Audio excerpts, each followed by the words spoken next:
La historia de las grandes civilizaciones suele medirse en piedras colosales, en monumentos que arañan el cielo y en fronteras trazadas con la tinta roja de los conflictos humanos.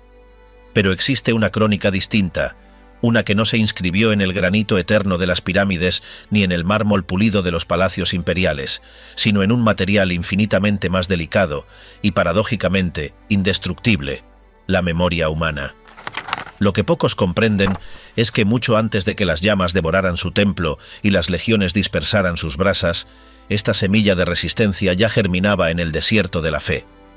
Pero justo cuando el mundo antiguo parecía listo para engullirlos, surgió la pregunta que ha resonado durante milenios: ¿podrían las sombras del pasado sobrevivir para acechar en el futuro? La semilla de la fe.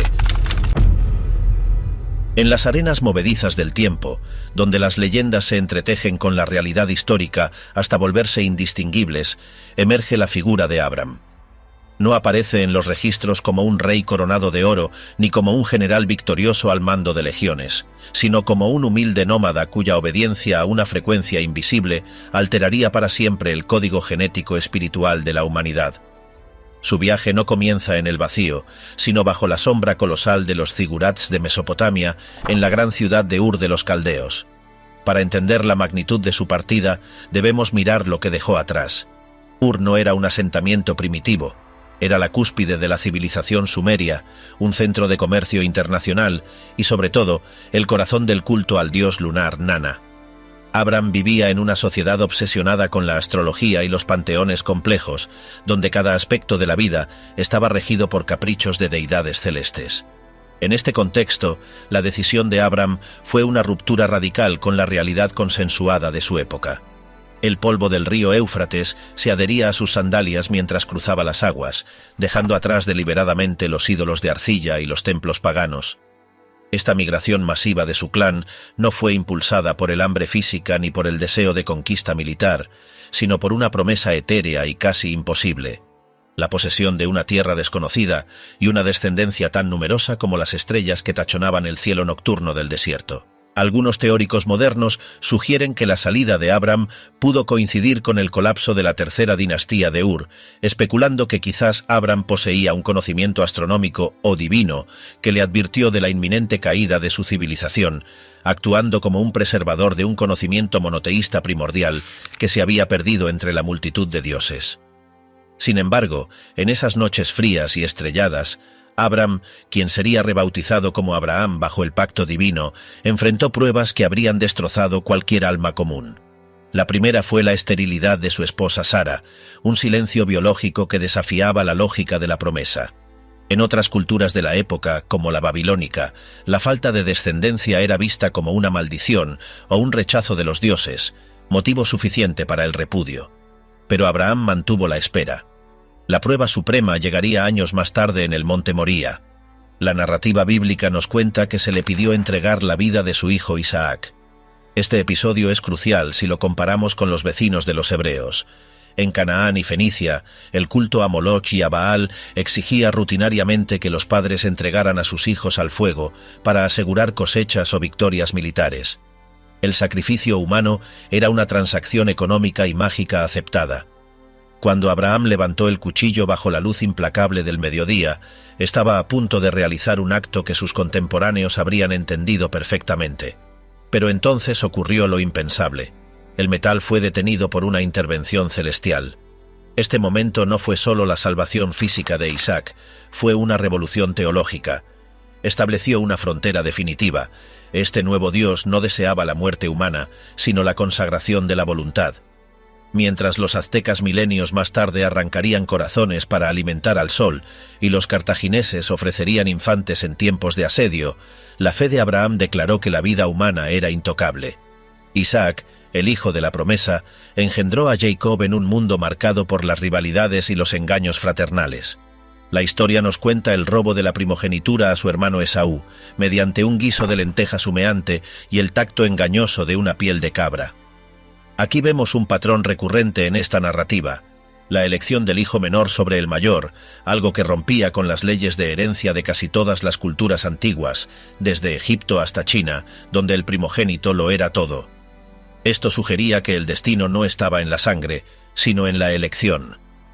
Jacob, un luchador incansable por naturaleza, protagonizó uno de los eventos más misteriosos de la antigüedad. Se enfrentó en la oscuridad absoluta a un ser desconocido junto a las orillas del río Jabbok.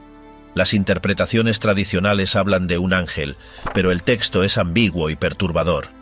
Jacob lucha toda la noche hasta el amanecer. ¿Era una manifestación física de la divinidad, un viajero interdimensional, o una lucha contra su propia sombra psicológica? De ese combate nocturno emergió cojo, marcado físicamente por el contacto con lo sobrenatural, pero renombrado como Israel, el que lucha con Dios. Sus 12 hijos, quienes serían los fundadores de las tribus, se enredaron en una red de celos tóxicos que culminó en la traición contra su hermano José.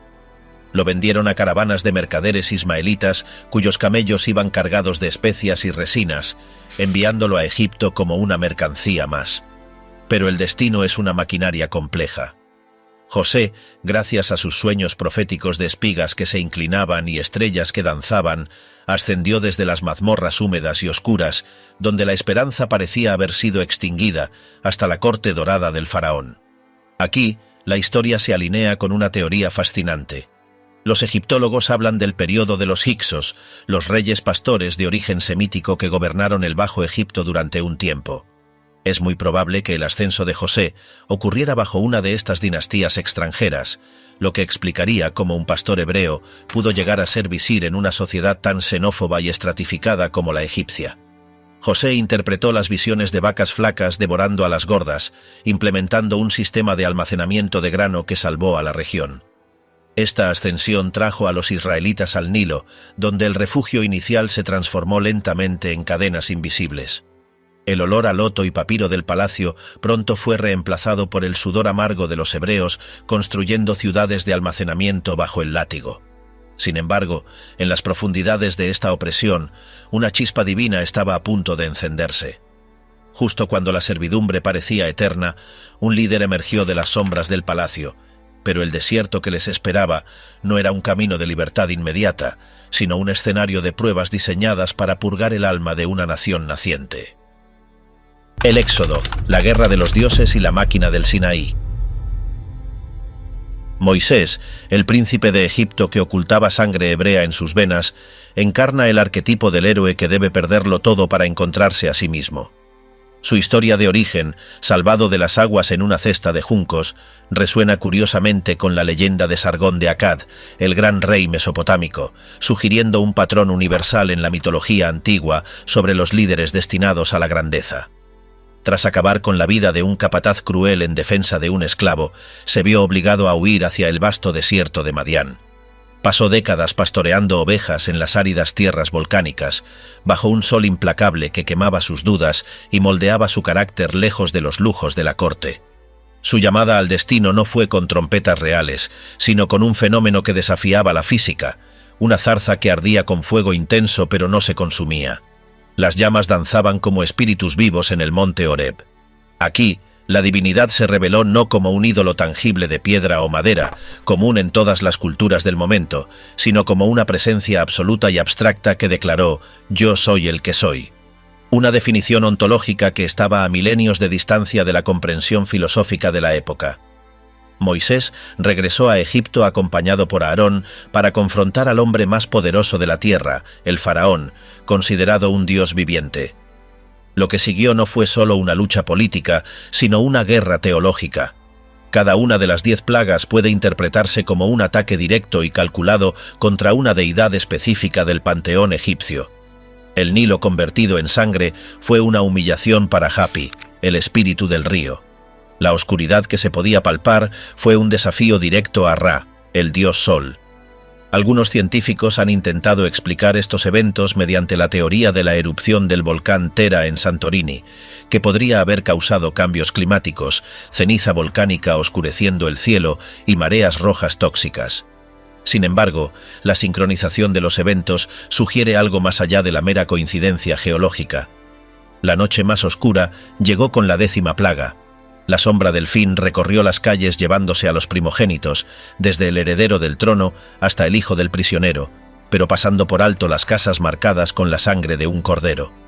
Este ritual daría nacimiento a la Pascua, una celebración de la memoria que contrasta con los rituales de olvido de otras culturas. El éxodo comenzó con columnas de fuego guiando a la multitud en la noche, un fenómeno que algunos ufólogos y teóricos de los antiguos astronautas han querido ver como evidencia de tecnología aérea avanzada guiando al pueblo, aunque la interpretación teológica apunta a la presencia manifestada de la divinidad, Shekinah. El cruce del Mar Rojo sigue siendo uno de los puntos más debatidos. Mientras que la ciencia habla de vientos descendentes, capaces de empujar las aguas en zonas poco profundas, la narrativa describe muros de agua líquida desafiando la gravedad, que colapsaron sobre la tecnología militar más avanzada de la Edad del Bronce, los carros de guerra egipcios. Pero el desierto no es un paraíso, es un crisol de transformación. Pronto comenzaron las quejas. La psicología del esclavo es difícil de romper. El pueblo extrañaba la comida de Egipto a pesar de las cadenas. Recibieron el maná, una sustancia blanca que caía como rocío matutino. Las teorías sobre qué era el maná abundan, desde excreciones de insectos en los árboles de tamarisco hasta líquenes comestibles. Sin embargo, existe una teoría salvaje, proveniente de interpretaciones esotéricas del Zohar, la máquina del maná, que sugiere que el Arca de la Alianza y el suministro de alimento podrían haber sido producto de una tecnología perdida o entregada, capaz de sintetizar alimento del aire, una idea que roza la ciencia ficción, pero que fascina a los buscadores de misterios. Al pie del Sinaí, la tierra tembló. Truenos retumbaron y relámpagos iluminaron una montaña humeante. La entrega de los 10 mandamientos en tablas de piedra fue un momento singular en la historia legal. Mientras que el Código de Hammurabi protegía la propiedad y las clases sociales, la ley mosaica introdujo innovaciones radicales, el valor intrínseco de la vida humana, la prohibición de la codicia interna, no solo del robo externo, y el concepto del descanso sabático. El sábat era revolucionario. En ninguna otra cultura antigua se concedía descanso a los siervos e incluso a los animales de carga. Era una declaración de dignidad universal. Fue allí donde también se vio la fragilidad humana. La impaciencia ante la ausencia de Moisés llevó a la creación de un becerro de oro fundido. Este acto no fue un simple capricho, fue una regresión. El becerro probablemente representaba a Apis o a Hathor, dioses egipcios de la fertilidad y la fuerza.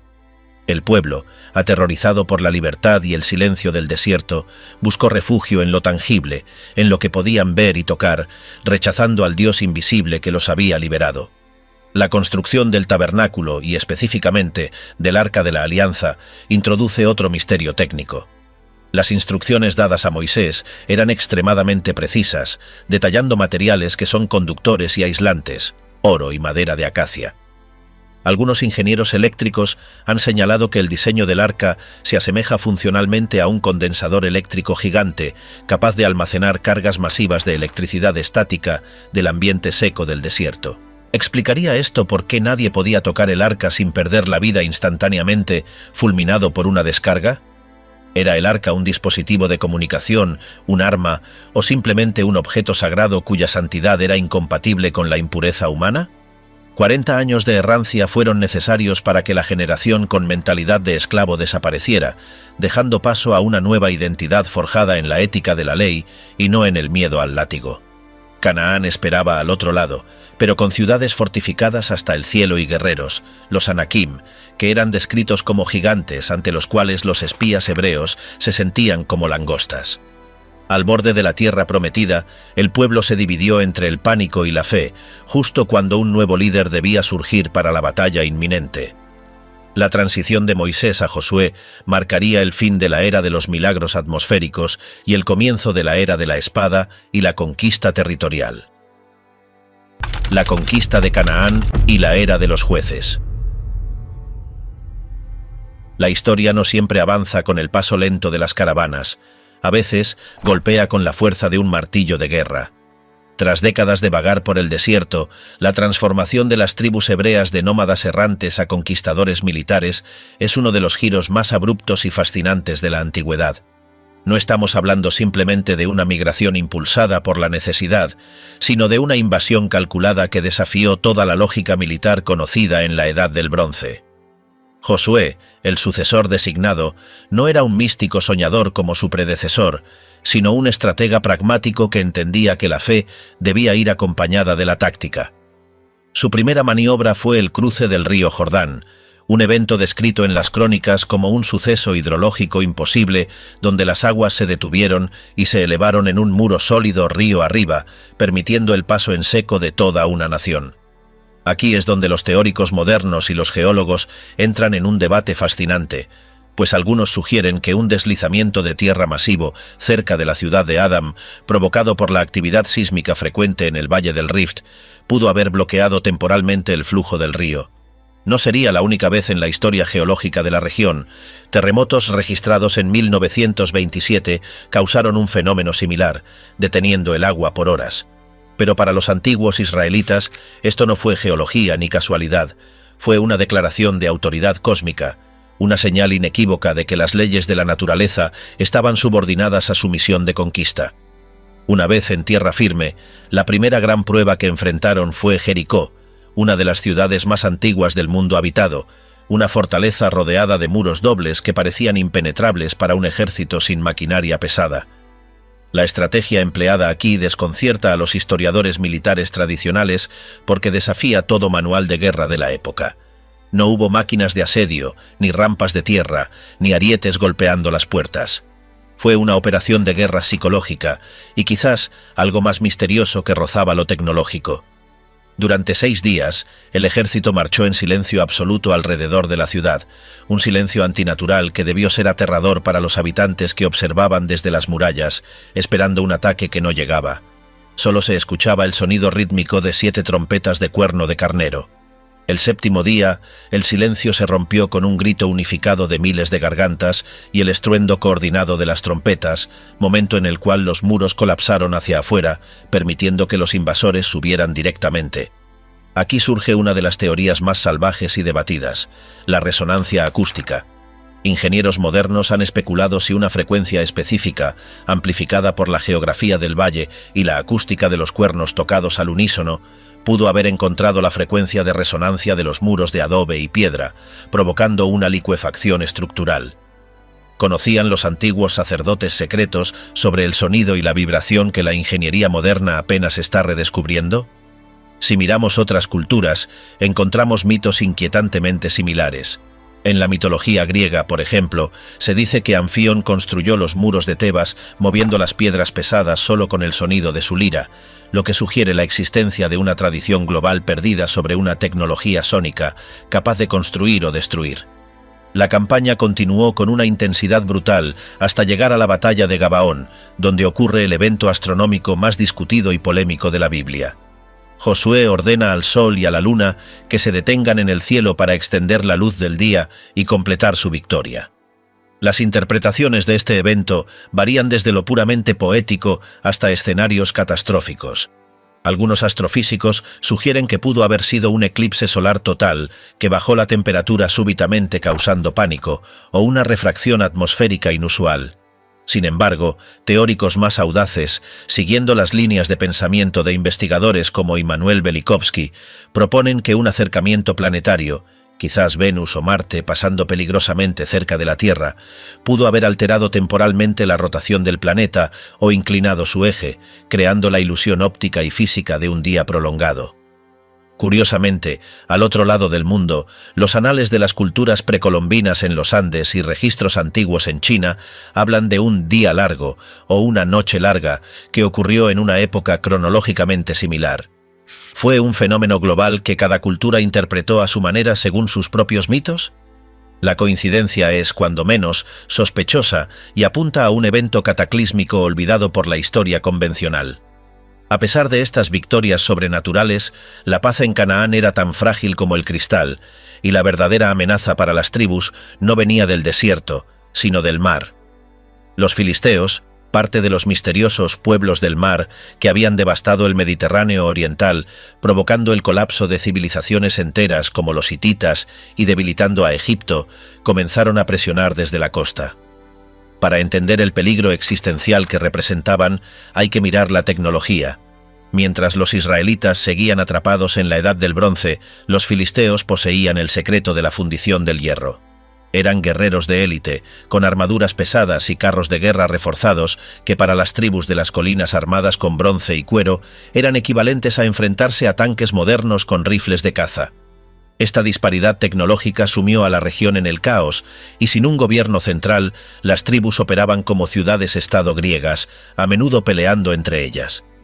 En tiempos de crisis extrema, cuando la extinción parecía inminente, surgía la figura del juez. Es vital aclarar que no eran magistrados con togas en tribunales ordenados. Eran señores de la guerra, líderes de la resistencia y caudillos carismáticos, a menudo figuras marginales y profundamente defectuosas que eran poseídas por un espíritu de liderazgo para salvar a su pueblo.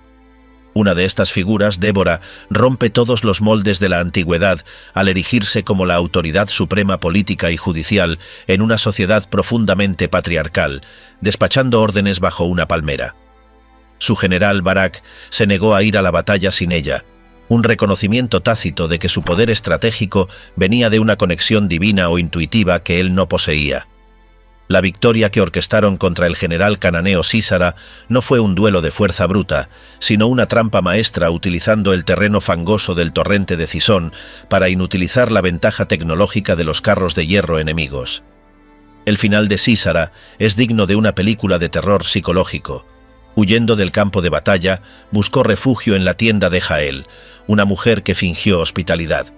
Mientras él dormía agotado, ella tomó una estaca de la tienda y con una eficiencia escalofriante terminó con su vida. Este acto resuena con historias de otras culturas donde la figura femenina se convierte en la ejecutora final del destino, como las Moiras o Clitemnestra en Grecia o las valquirias nórdicas.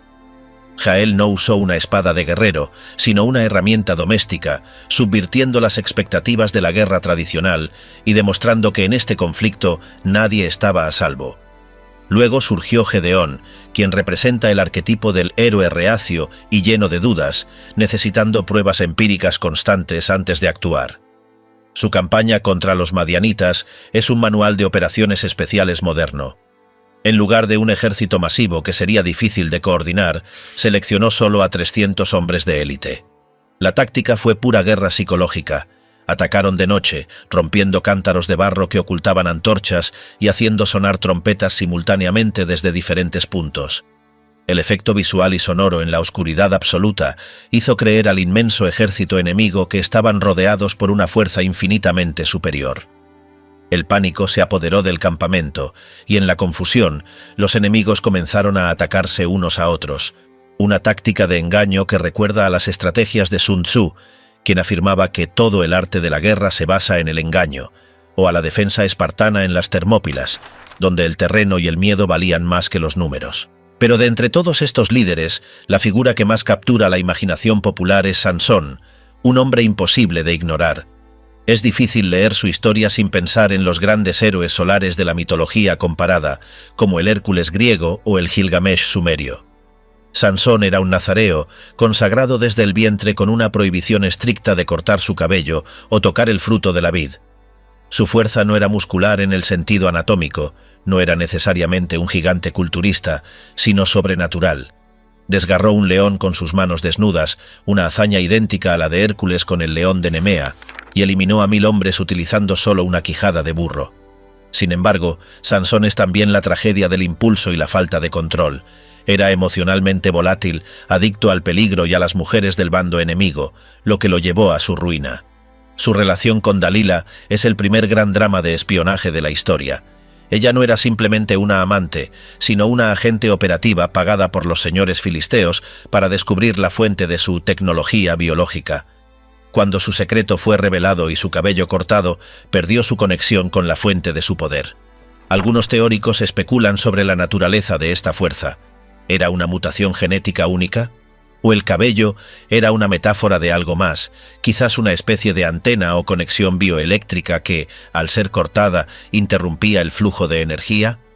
Cegado y encadenado, reducido a un animal de carga, Sansón protagoniza uno de los finales más dramáticos de la literatura antigua al derribar el templo de Dagón sobre sí mismo y sus captores, un acto de sacrificio total que marcó el fin de una era.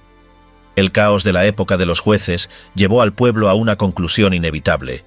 La libertad tribal absoluta era peligrosa y querían un rey, un estado centralizado como las naciones vecinas, dispuestos a cambiar su libertad por seguridad. El Reino Unido y la Edad de Oro. La transición de una confederación tribal a una monarquía centralizada no fue un proceso político suave, fue un trauma nacional. El profeta Samuel advirtió con severidad que un rey tomaría sus hijos para la guerra, sus hijas para el servicio y sus mejores tierras para sus cortesanos, pero el miedo colectivo a los filisteos y al desorden interno era mayor que el miedo a la tiranía futura. El primer rey, Saúl, parecía el candidato perfecto salido de un casting real, alto, imponente, de la tribu guerrera de Benjamín. Pero su reinado se convirtió rápidamente en un estudio de casos psiquiátricos sobre el poder y la locura. Saúl comenzó bien, unificando facciones dispersas, pero pronto descendió a una paranoia profunda, sufriendo episodios de melancolía severa y furia irracional. Hoy, muchos psicólogos históricos que analizan los textos sugieren que Saúl podría haber sufrido de trastorno bipolar o una depresión clínica severa, exacerbada por la inmensa presión del liderazgo y la sensación de abandono espiritual. Su desobediencia en asuntos rituales le costó el favor divino, creando un vacío de poder donde surgiría una figura inesperada. En este escenario inestable entra David, un joven pastor de Belén, cuyo enfrentamiento en el Valle de Ela contra Goliat se ha convertido en la metáfora universal del desvalido contra el gigante. Pero si analizamos la escena con ojos forenses y balísticos, vemos algo distinto a la versión infantil. Goliat es descrito como un gigante, un campeón acorazado con escamas de bronce, cuya descripción coincide médicamente con la acromegalia o gigantismo pituitario. Gran estatura y fuerza, pero a menudo acompañado de problemas de visión y movimiento lento, razón por la cual necesitaba un escudero que lo guiara. Aquí entran las teorías sobre los linajes de gigantes. ¿Era Goliat un descendiente remanente de los Anakim o Nefilim, esos seres híbridos mencionados en textos antiguos de la región? David, por otro lado, no llevaba un juguete. La honda era un arma de guerra letal en el mundo antiguo. Los honderos de las Islas Baleares o de Rodas eran tan temidos como los arqueros de élite. Un proyectil de piedra lisa lanzado a alta velocidad tiene el poder de parada y la energía cinética de una bala de bajo calibre. David no venció por suerte o magia, sino por superioridad táctica. Rechazó la armadura pesada que lo hubiera ralentizado y utilizó un ataque a distancia de alta precisión contra una infantería pesada y estática. El impacto en la frente de Goliat fue un disparo de francotirador que envió una onda de choque psicológica capaz de desmoronar al ejército filisteo. Sin embargo, la fama de David se convirtió en su maldición inmediata, pues los celos patológicos de Saúl lo obligaron a huir al desierto. Durante años, el futuro rey vivió como un proscrito, un señor de la guerra al estilo de Robin Hood, liderando a un grupo de hombres endeudados y descontentos en las cuevas de Adulam, forjando su carácter en la supervivencia extrema y no en la comodidad del palacio. Tras el trágico final de Saúl en el monte Gilboa, donde el primer rey prefirió quitarse la vida antes que ser capturado y torturado por el enemigo, David ascendió al trono y realizó su movimiento maestro, la conquista de Jerusalén. Esta ciudad era una fortaleza jebusea considerada inexpugnable, y David no la tomó por asalto frontal, sino a través de la astucia. Sus hombres se infiltraron por el Tzinor, o canal de agua, subiendo desde adentro. Este túnel, identificado por arqueólogos como el sistema del Pozo de Warren, sugiere un conocimiento avanzado de la ingeniería hidráulica de la ciudad. Al establecer Jerusalén como capital, David eligió un lugar neutral que no pertenecía a ninguna de las 12 tribus, evitando celos internos, y trasladó allí el Arca de la Alianza, convirtiendo la ciudad en el centro político y religioso indiscutible. El reinado de David expandió las fronteras hasta el río Éufrates, estableciendo un imperio regional, pero la historia no oculta sus sombras personales. El incidente con Betsabé es un relato crudo de abuso de poder. El rey, quedándose en el palacio mientras sus tropas luchaban, tomó lo que quiso simplemente porque podía. Y cuando el embarazo de Betsabé amenazó con un escándalo, David orquestó una conspiración para eliminar a su esposo, Urías elitita, enviándolo a la muerte en el frente de batalla. Fue un asesinato por decreto administrativo, un acto que trajo consecuencias devastadoras para su propia familia, desencadenando una serie de tragedias, rebeliones e intrigas palaciegas que marcaron sus últimos años. Su hijo Salomón, Heredó el trono tras una purga sangrienta de rivales políticos, marcando el cambio de la era de la conquista militar a la era de la diplomacia comercial y la construcción monumental. El proyecto Cumbre fue el primer templo, una maravilla arquitectónica que consumió toneladas de oro y cedro del Líbano. Aquí surge una teoría fascinante y salvaje, extraída de las leyendas talmúdicas sobre la construcción del templo: el uso del shamir. La tradición dice que, dado que estaba prohibido usar herramientas de hierro, instrumentos de guerra, para labrar las piedras sagradas del altar, Salomón utilizó un dispositivo o criatura llamada shamir, que podía cortar la piedra con precisión láser y sin fricción. ¿Era el shamir una tecnología antigua perdida, tal vez una forma de energía concentrada o radiación que permitía trabajar la roca de maneras que hoy no comprendemos? Los teóricos de los antiguos astronautas sugieren que esto podría ser evidencia de herramientas de alta tecnología malinterpretadas por escribas antiguos que las describieron como gusanos o seres vivos. Además, la riqueza de Salomón es legendaria. Sus flotas navegaban hacia lugares misteriosos como Tarsis y Ofir, regresando cada 3 años cargadas de oro, marfil y animales exóticos.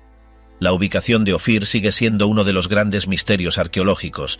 ¿Estaba en África, en la India, o como sugieren algunas teorías muy controvertidas, llegaron sus barcos hasta las Américas, trayendo recursos del Nuevo Mundo siglos antes de Colón?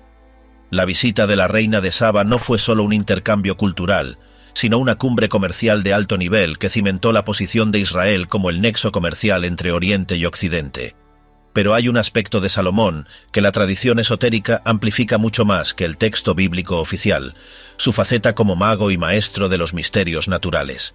Textos posteriores lo presentan controlando fuerzas espirituales y demonios para obligarlos a construir el templo, poseyendo un anillo con el sello divino que le daba dominio sobre el mundo invisible. Estas historias reflejan la impresión que dejó su sabiduría, un conocimiento tan vasto que parecía sobrenatural. Sin embargo, esta edad de oro tenía pies de barro, pues el mantenimiento de tal esplendor requiere impuestos brutales y trabajos forzados que sembraron el resentimiento. A su muerte, la arrogancia de su hijo Roboam rompió la nación en dos. Al negarse a aliviar la carga del pueblo, provocó la separación de las tribus del norte, dividiendo el gran imperio en 2 reinos rivales, Israel y Judá, dejándolos vulnerables a los imperios depredadores como Asiria y Babilonia, que observaban desde el horizonte, listos para devorar lo que quedaba de la utopía de hormigón y oro que había costado tanta sangre construir. La división y la caída del norte. La historia de las naciones a menudo se decide no en el campo de batalla, sino en los pasillos oscuros de la mente humana, donde la paranoia y la ambición tejen sus redes. Tras la muerte de Salomón, el reino unificado de Israel no se desmoronó por un ataque externo, sino por una implosión interna. Lo que sucedió fue una fractura geopolítica que cambió el destino de Oriente Medio para siempre. Jeroboam, un líder obrero convertido en revolucionario, capitalizó el descontento popular por los altos impuestos y lideró a las 10 tribus del norte hacia la secesión. Pero Jeroboam tenía un problema logístico que pronto se convirtió en una obsesión teológica. Jerusalén, el centro espiritual, estaba en el sur, en territorio enemigo. Temía que si su gente cruzaba la frontera para adorar, su lealtad política regresaría a la casa de David. Para detener esta fuga de cerebros y almas, Jeroboam realizó una maniobra de ingeniería social audaz y peligrosa. Erigió 2 becerros de oro, uno en Betel y otro en Dan. Aquí es donde los historiadores y teólogos se detienen a comparar culturas.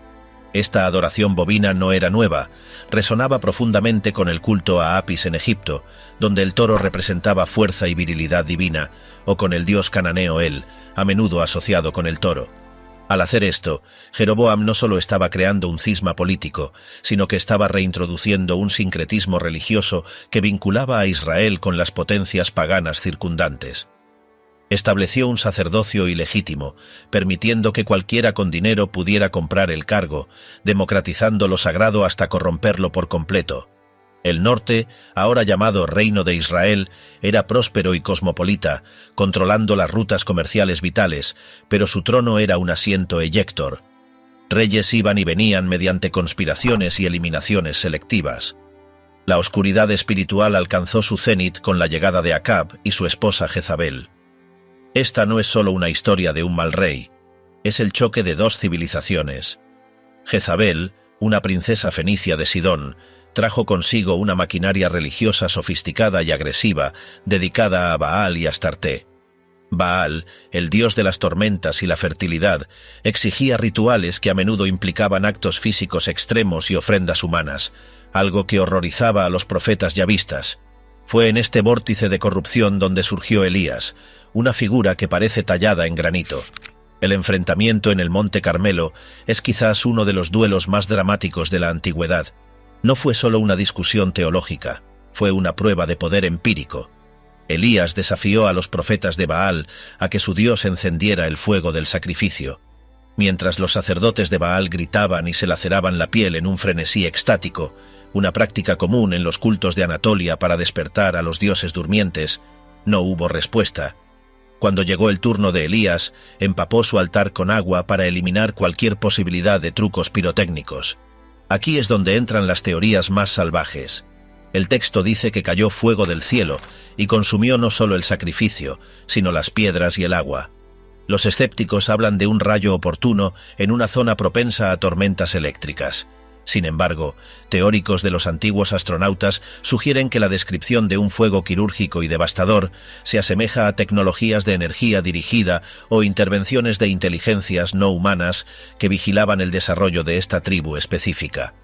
Sea un milagro divino o una intervención tecnológica incomprendida, el resultado fue la eliminación total de los sacerdotes de Baal en el arroyo de Cisón. Mientras el norte se debatía en este caos místico y político, una sombra se alargaba desde el este. El imperio asirio estaba despertando. Si comparamos a los asirios con otras potencias de la antigüedad, ellos eran la máquina de guerra definitiva, los espartanos de Mesopotamia, pero con una crueldad industrializada. Sus relieves en piedra muestran con orgullo lo que hacían a las ciudades que se resistían: desollamientos y empalamientos masivos diseñados para el terror psicológico. No ocultaban su brutalidad, la publicitaban como política exterior. Bajo el mando de Tiglat-Pileser y luego Salmanasar, la soga se cerró alrededor de Samaria, la capital del norte. El asedio duró 3 años, un tiempo en el que la desesperación llevó a los habitantes a situaciones límites que la historia prefiere no detallar. Finalmente, en el año 722 antes de la Era Común, Sargón II completó la conquista, pero los asirios tenían una estrategia diferente a la simple ocupación: la desnaturalización. No querían súbditos rebeldes, querían borrar identidades. Comenzaron las deportaciones masivas. Miles de israelitas fueron atados y obligados a marchar cientos de kilómetros hacia el corazón de Asiria y las ciudades de los medos. Y aquí ocurre uno de los misterios más grandes de la antropología y la historia: las 10 tribus perdidas. A diferencia del sur, que mantendría su identidad, las tribus del norte parecieron disolverse en la niebla de la historia. ¿Pero realmente desaparecieron? Las teorías sobre su destino son fascinantes y abarcan todo el globo. Algunos rastrean su linaje hasta los pastunes en Afganistán y Pakistán, quienes tienen códigos tribales, el Pashtunwali, que extrañamente reflejan leyes mosaicas y cuyos nombres de clanes suenan inquietantemente similares a las tribus bíblicas. Otros miran hacia el este, hacia Japón.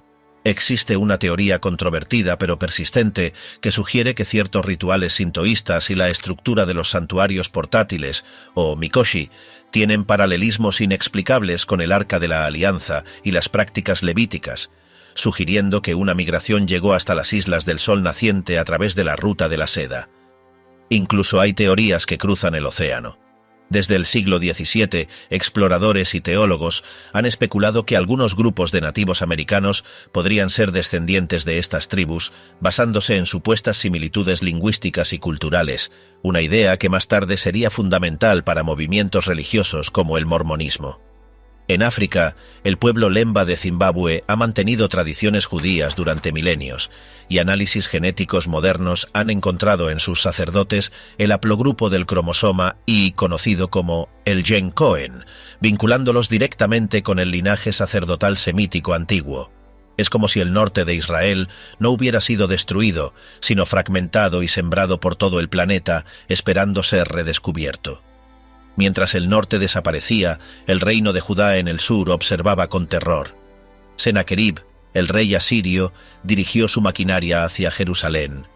Los registros asirios, específicamente el Prisma de Taylor, se jactan de haber encerrado al rey Ezequías como un pájaro en una jaula, pero curiosamente nunca afirman haber tomado la ciudad.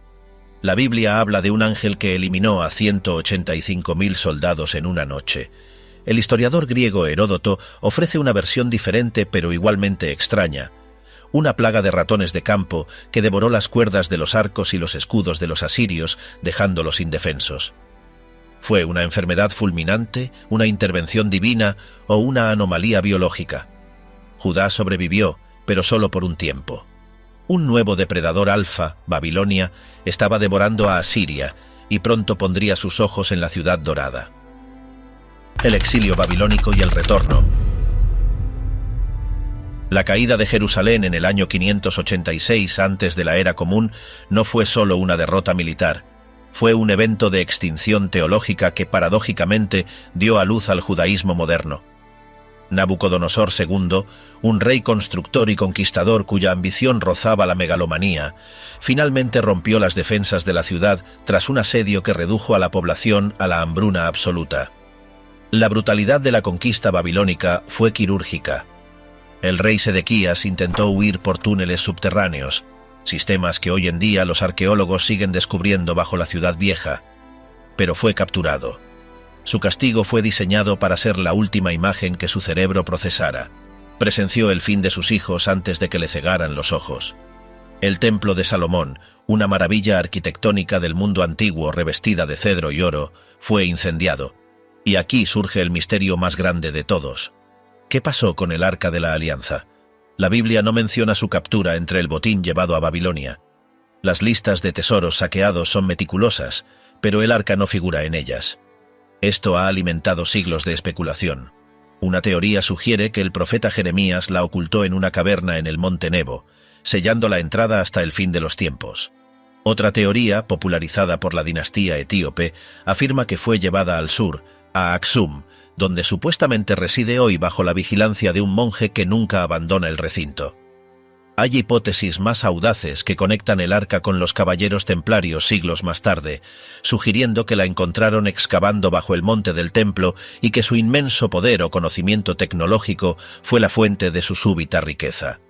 Algunos físicos teóricos, analizando las descripciones bíblicas del arca, caja de madera recubierta de oro, aislante y conductor, sugieren que funcionaba como un condensador gigante capaz de almacenar electricidad estática o incluso como un dispositivo de comunicación de radiofrecuencia con una fuente de poder desconocida. Sea cual sea la verdad, el arca desapareció de la narrativa, dejando un vacío en el lugar santísimo. Los judíos fueron llevados a Babilonia, pero no a campos de prisioneros, sino a una de las metrópolis más avanzadas de la tierra. Babilonia era una ciudad de ladrillos azules vidriados y jardines colgantes que desafiaban la gravedad. Aquí, frente a los inmensos zigurats que recordaban a la Torre de Babel, los exiliados sufrieron un choque cultural masivo. Estaban rodeados de astronomía avanzada, matemáticas y una mitología rica en dioses como Marduk. La tentación de asimilarse era inmensa. Sin templo y sin tierra, ¿cómo podían seguir siendo el pueblo elegido? La respuesta fue una revolución intelectual. Si no podían ofrecer sacrificios, ofrecerían palabras. La sinagoga nació en el exilio como un concepto radical, un santuario portátil hecho de comunidad y estudio, no de piedras. Los escribas comenzaron a codificar las tradiciones orales a un ritmo frenético, temiendo que se perdieran. Fue en las orillas de los ríos Tigris y Éufrates donde gran parte de la Biblia hebrea tomó su forma escrita final, editada para responder a la catástrofe del exilio. En este entorno surgieron figuras visionarias. Ezequiel, un sacerdote exiliado, describió visiones que hoy son el pilar fundamental de la teoría de los antiguos astronautas. Su descripción de ruedas dentro de ruedas, seres vivientes con caras múltiples y un trono volador que se movía con el estruendo de muchas aguas, se interpreta por algunos no como una teofanía mística, sino como el avistamiento detallado de una nave tecnológica por alguien que carecía del vocabulario técnico para describirla. Para Ezequiel, la gloria de Dios ya no estaba atada a Jerusalén. Era móvil, universal y cósmica. Daniel, por otro lado, operaba en las altas esferas del poder babilónico. Su capacidad para interpretar sueños y fenómenos inexplicables, como la escritura fantasmal en la pared durante el banquete de Belsasar, lo mantuvo vivo en una corte llena de intrigas y magos rivales. Algunos estudiosos ven en las historias de Daniel paralelismos con las leyendas de la corte asiria y babilónica, sugiriendo que se convirtió en un maestro de la sabiduría caldea sin comprometer su identidad. La historia dio un giro cinematográfico con la caída de Babilonia. La ciudad inexpugnable cayó en una sola noche ante los persas, quienes desviaron el río Éufrates para marchar por su lecho seco bajo las murallas mientras la ciudad celebraba una fiesta. Ciro el Grande emergió como el nuevo amo del mundo. Ciro es una anomalía en la historia antigua, un conquistador que practicaba la tolerancia religiosa. Influenciado quizás por el zoroastrismo, que compartía conceptos dualistas de bien y mal, Ciro vio en el dios de los judíos una fuerza que merecía respeto. Su cilindro de Ciro es considerado por muchos como la primera declaración de derechos humanos. En el año 539 emitió el decreto de retorno, pero la vuelta a casa no fue el desfile triunfal que muchos esperaban. Solo un remanente regresó a una Jerusalén en ruinas, habitada por animales salvajes y pueblos hostiles que habían ocupado el vacío de poder. La reconstrucción del templo bajo Zorobabel fue una tarea agridulce. Los ancianos que recordaban el templo de Salomón lloraban abiertamente porque el nuevo edificio parecía insignificante en comparación. Además, faltaba la presencia divina tangible. El lugar santísimo estaba vacío. Esdras y Nehemías llegaron más tarde para consolidar la sociedad y las defensas físicas. Nehemías, copero del rey persa, era un administrador pragmático que organizó la construcción de la muralla con una eficiencia militar. Los albañiles trabajaban con la paleta en una mano y la espada en la otra. Tuvieron que purificar la comunidad, expulsando a esposas extranjeras y restableciendo una identidad estricta, una medida dura diseñada para evitar la disolución cultural que había condenado al norte. Judea renació, pero era una provincia pequeña en un vasto imperio persa, vulnerable y rodeada. Y aunque disfrutaban de una paz relativa, en el oeste, en las montañas de Macedonia, un joven príncipe estaba siendo educado por Aristóteles, preparándose para desatar una tormenta que borraría el mapa del mundo antiguo. La amenaza helenística y la luz de Hanukkah. Cuando Alejandro Magno cruzó el Helesponto, no solo traía un ejército, traía una idea. El helenismo no era solo una cultura, era una cosmovisión agresivamente atractiva que exaltaba el cuerpo humano, la razón filosófica y la estética. En el año 332, Alejandro llegó a las puertas de Jerusalén. Las leyendas judías, registradas por Flavio Josefo, cuentan un encuentro fascinante. El sumo sacerdote salió a recibirlo vestido con sus ropas sagradas. Alejandro, quien supuestamente había visto a este hombre en un sueño antes de salir de Macedonia, se postró ante él, no adorando al hombre, sino al Dios que representaba. Se dice que le mostraron las profecías de Daniel que predecían su victoria sobre Persia, lo que garantizó un trato favorable para los judíos. Pero Alejandro murió joven, posiblemente envenenado o víctima de una fiebre tifoidea, y su imperio se fragmentó entre sus generales, los diádocos. Judea se convirtió en el estado tapón, el campo de batalla perpetuo entre los Ptolomeos de Egipto y los Seleucidas de Siria. Durante este tiempo, una batalla silenciosa comenzó a librarse, no con espadas, sino con estilos de vida. Jerusalén comenzó a transformarse. Se construyeron gimnasios griegos a la sombra del templo. El gimnasio era el centro de la vida social griega, donde los hombres se ejercitaban desnudos. Para la sensibilidad judía, esto era un escándalo, pero para los jóvenes aristócratas judíos que querían ascender socialmente, era el lugar donde estar. La presión por encajar era tan fuerte que algunos se sometían a una operación quirúrgica insoportablemente dolorosa y peligrosa llamada epispasmo para revertir cosméticamente su circuncisión y evitar la burla en los baños públicos. La sociedad se fracturó entre los helenistas, que abrazaban la modernidad globalista, y los tradicionalistas, que veían esto como una traición espiritual. La tensión latente explotó con el ascenso de Antíoco IV Epífanes al trono seleucida. Antíoco no era un gobernante normal. Sus contemporáneos a menudo lo llamaban Epimanes, el loco, a sus espaldas debido a su comportamiento errático y su narcisismo extremo. Decidió que la diversidad cultural era una debilidad para su reino y decretó una uniformidad forzada. Prohibió la observancia del sábado, la circuncisión y las leyes alimentarias. El acto final de provocación fue una profanación calculada para romper el espíritu judío. Antíoco erigió una estatua de Zeus, probablemente con su propio rostro, en el templo de Jerusalén y sacrificó un cerdo en el altar.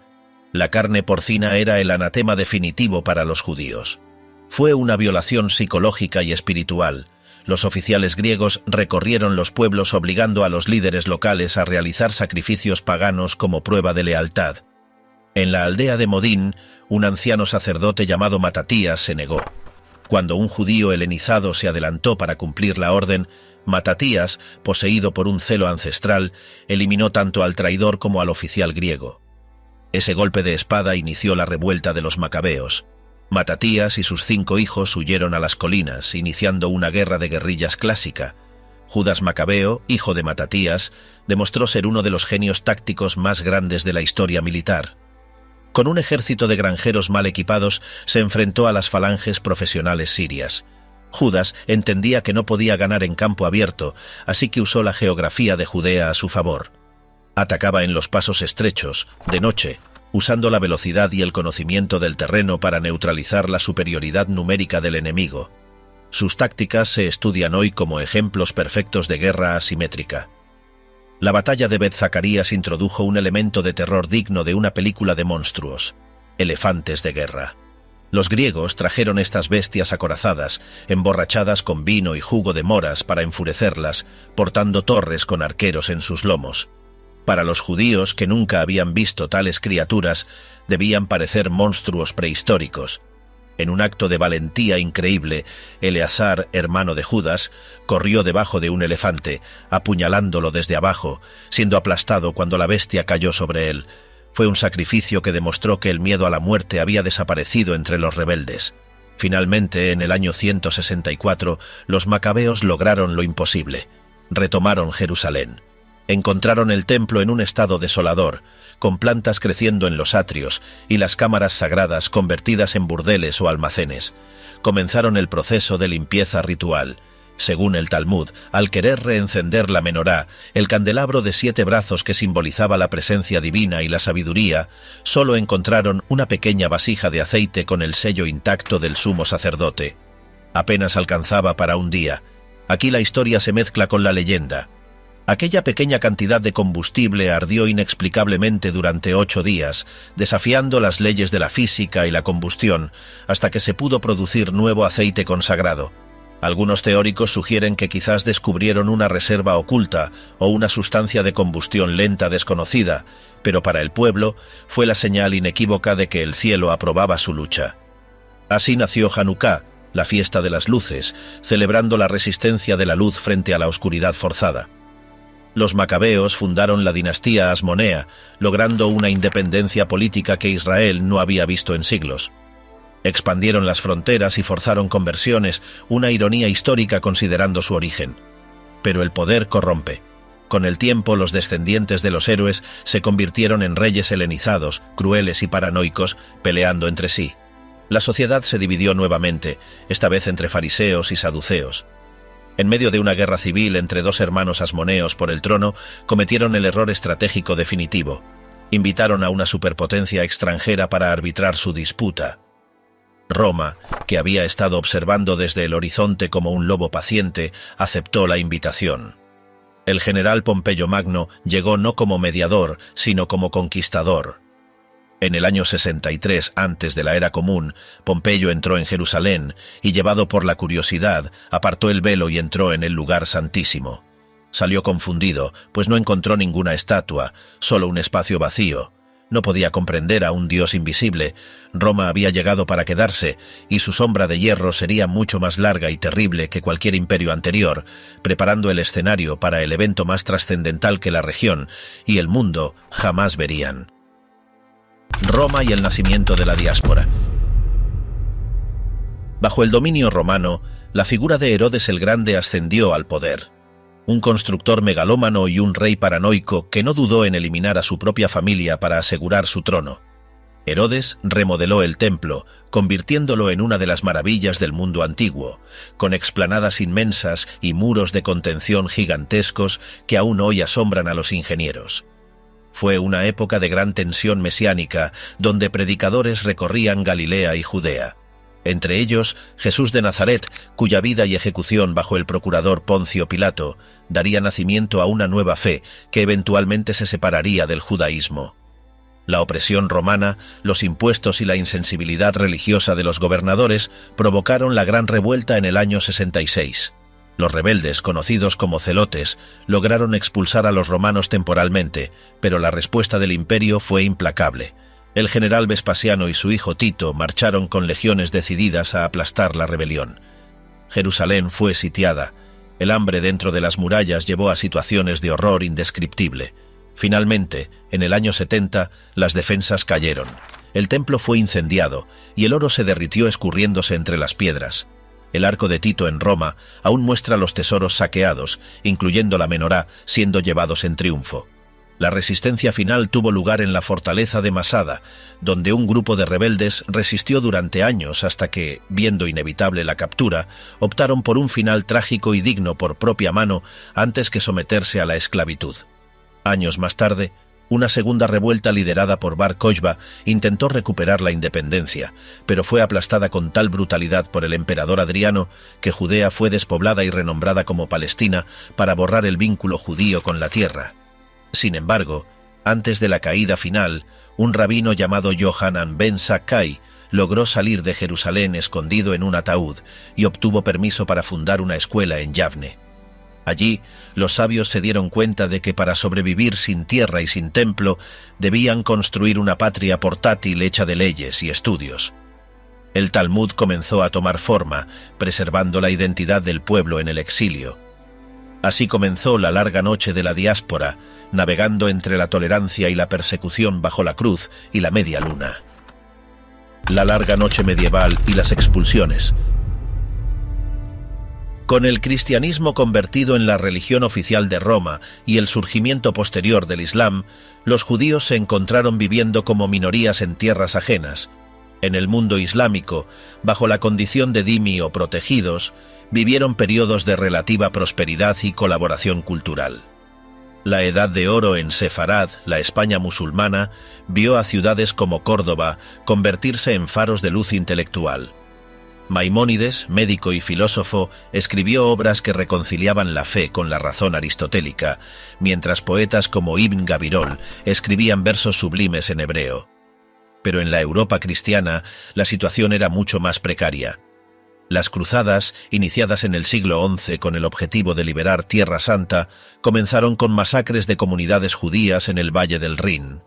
Acusaciones falsas y grotescas como el libelo de sangre, que afirmaba que los judíos usaban sangre cristiana para sus rituales, provocaron violencia y desconfianza. En el siglo XIII, Inglaterra expulsó a toda su población judía, seguida por Francia. En España, la atmósfera cambió drásticamente en 1391 con olas de violencia, que forzaron conversiones masivas. La Inquisición fue establecida para perseguir a aquellos conversos que practicaban su fe en secreto, los llamados marranos, en sótanos oscuros y bajo el terror constante de la delación. El año 1492 es famoso por el viaje de Colón, pero también marca la expulsión de los judíos de España por los reyes católicos. Cientos de miles tuvieron que abandonar la tierra que habían llamado hogar durante siglos, llevando consigo las llaves de sus casas, llaves que muchas familias conservarían durante generaciones como símbolo de un retorno imposible.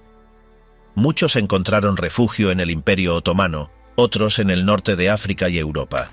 En Italia se estableció el primer gueto en Venecia, un barrio cerrado donde los judíos eran confinados por la noche. A pesar de la segregación, la cultura floreció en la adversidad.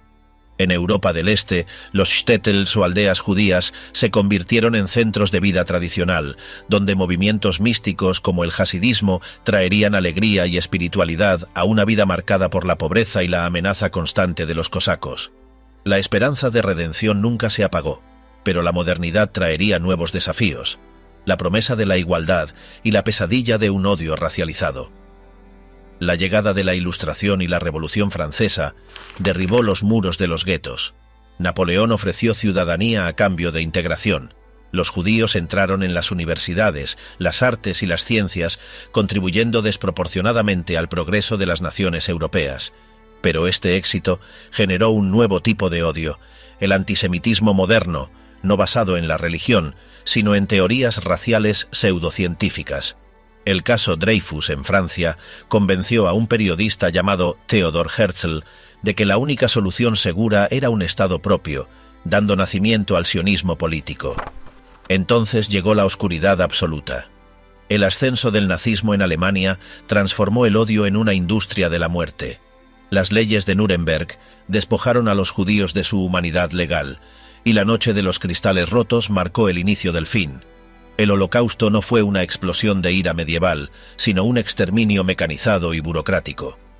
Trenes de ganado transportaron a millones hacia campos diseñados para la aniquilación eficiente. 6 millones de vidas fueron silenciadas en cámaras de gas y sus cuerpos convertidos en humo y ceniza, borrando comunidades enteras que habían existido por milenios.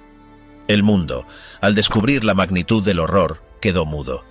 Pero de las cenizas más profundas y oscuras de la historia, surgió el renacimiento más improbable y asombroso. En mayo de 1948, apenas 3 años después de que el mundo viera abrirse las puertas de los campos de exterminio, la voz de David Ben-Gurión resonó para declarar la independencia del Estado de Israel. No fue solo un acto político, sino una afirmación de existencia. La nación, atacada inmediatamente en su cuna por todos sus vecinos, no solo resistió, sobrevivió contra todo pronóstico militar y logístico, transformando a refugiados en defensores de su propia soberanía. La tierra misma experimentó una metamorfosis. Las arenas estériles del desierto, dormidas por siglos, florecieron gracias a una agricultura innovadora que desafió al clima. Aún más milagroso fue el renacer del hebreo. Una lengua antigua, reservada durante milenios únicamente para la oración sagrada, revivió para convertirse en el idioma cotidiano de las calles, uniendo a una diáspora fragmentada bajo una misma voz. Israel se consolidó como un refugio vital y una potencia tecnológica global, liderando avances desde la medicina hasta la ciberseguridad. Sin embargo, la paz siguió siendo un horizonte esquivo. La historia del país ha estado marcada por guerras defensivas y conflictos continuos que han exigido una vigilancia eterna. El 7 de octubre de 2023, un ataque brutal reabrió viejas heridas traumáticas en la psique colectiva, un recordatorio doloroso de que la seguridad es frágil y el precio de la libertad es alto. No obstante, la historia de este pueblo trasciende la mera supervivencia. Es una historia de propósito inquebrantable. Es la narrativa de una vela que se niega obstinadamente a ser apagada por el huracán de la historia, de una memoria que insiste en recordar para que la humanidad no pierda su camino. El viaje continúa, escrito no en piedra fría, sino en la tenaz y vibrante pulsación de la vida misma.